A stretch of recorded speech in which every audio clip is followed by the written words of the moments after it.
my name is David. It's a pleasure to be here with you. You know, for some of my subscribers, they might be wondering why I am speaking English right now, since some of my videos are in Spanish and in Portuguese.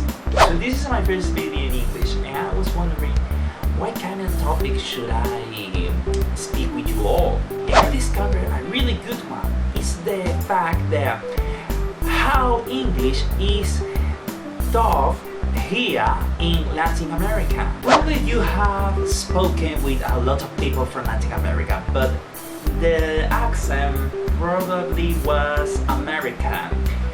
I think that is because United States is closer to us than the UK.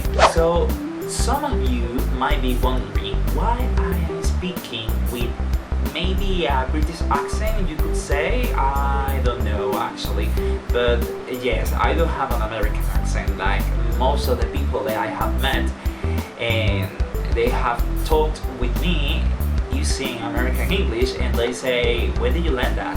I remember that I learned American English at first, and I was like 13 years old when I discovered that I could speak the language, not so well, I must say, but I didn't actually have conversational skills.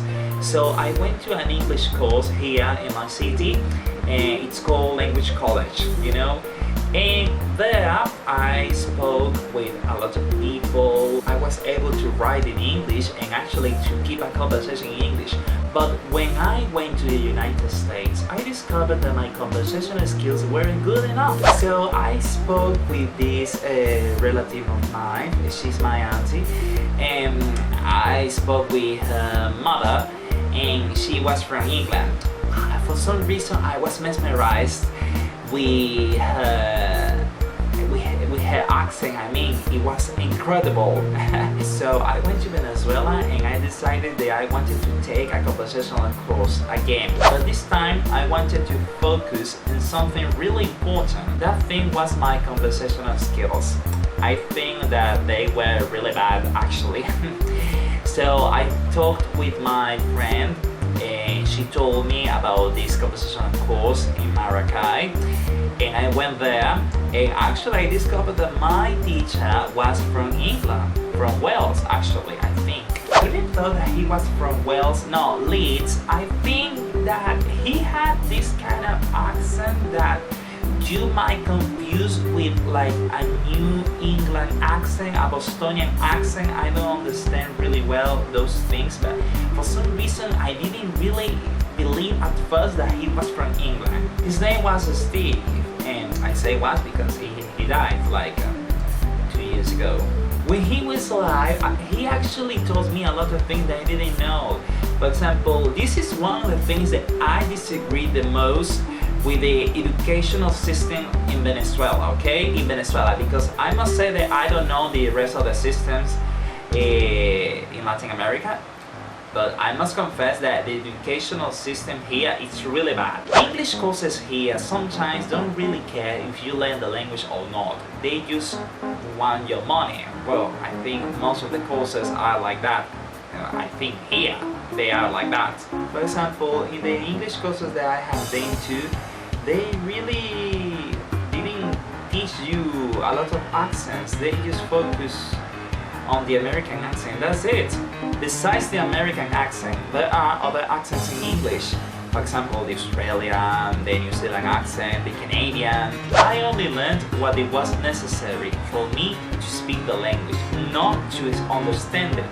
That's really bad, because when you are in the process of learning a new language, you should understand that there are so many colors, so many things that you will see. So when you hear me speaking like this, you will probably say that I have a British accent, but the truth is that I don't think that is quite possible. Yeah, I probably have some things that sound like British and that's it, but I don't think that I have a British accent because it's really difficult for me to imitate that. It's really difficult for a Latino to speak like a British man. So that's one thing that I was wondering about. It's just the fact that here in Venezuela, it's quite difficult to find people who will speak British English with you.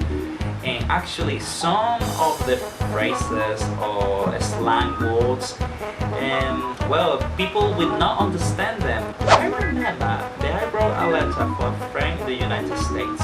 He told me that I have a lot of mistakes. I said, what? What are you talking about? I mean, I don't have a lot of mistakes.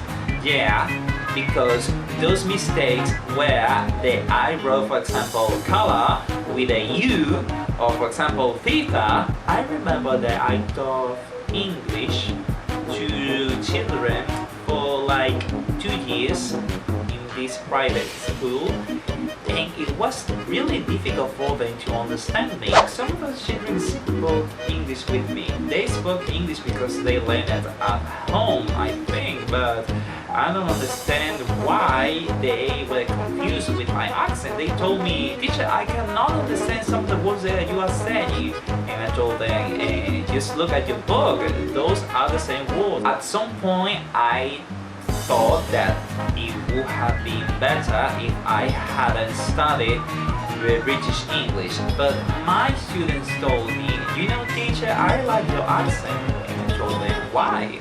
It's really difficult to understand, according to you. No, teacher, because sometimes it's really important to learn English in a different way. Sometimes we can choose the way that we like the most, but sometimes we can't. And for some reason, here in Venezuela, I can't choose. And that's quite sad, because British English is really important to learn. I love the Scottish one, but I cannot speak it. It's really difficult for me. But if you want to hear a Scottish accent, probably you should watch Brave. That's what I told to my students. So I have a final question for all of you. Do you think that the American English and the British English should be taught here in Latin America, or just one of them? So please leave your comments below and tell me what do you think about the English education here in Venezuela and the rest of Latin America. Do you think that they should teach British English also, or only one version of it? So see you later, guys. Thank you for watching this video, and I hope that I see you very soon. Bye bye.